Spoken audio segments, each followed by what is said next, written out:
Este era um costume antigo e bizarro que se usava na China antigamente, no qual se amarravam os pés das mulheres para que eles atrofiassem e ficassem em forma de uma flor de lótus, garantindo status e um bom casamento.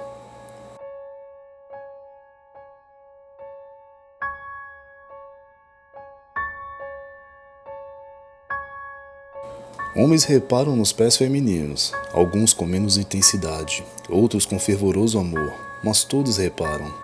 No entanto, na China imperial, o fascínio por pés teve proporções maiores do que qualquer ocidental poderia imaginar.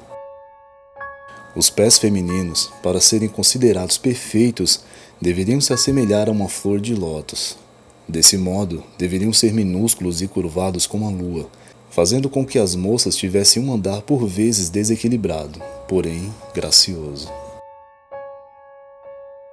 O hábito de enfaixar os pés feminino teve início por volta do século X e durou por mais de 1000 anos.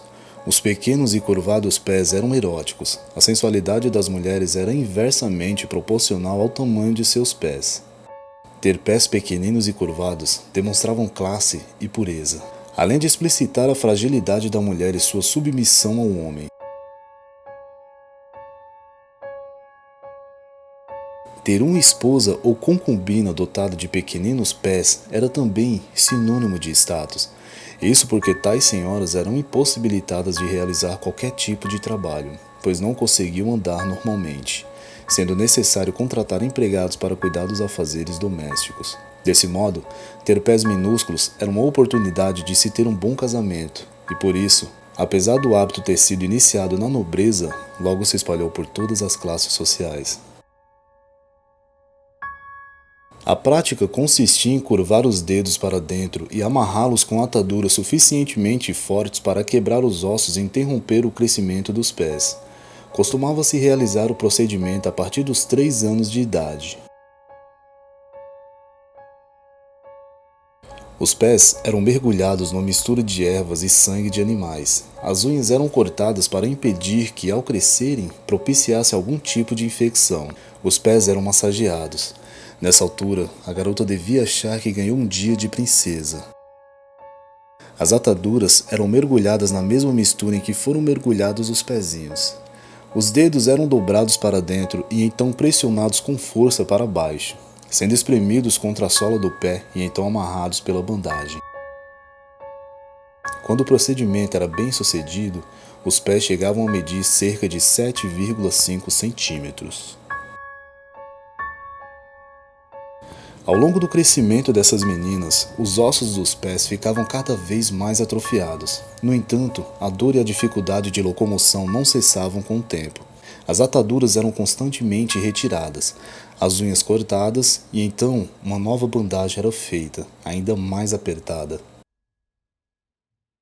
Logo após todo esse procedimento, as garotas eram obrigadas a caminhar para que o peso do corpo esmagasse os dedos e propiciasse a tão desejada forma de lótus. Tinham sorte ou azar se os dedos gangrenassem e caíssem de uma vez, pois assim o tamanho dos pés seria ainda menor.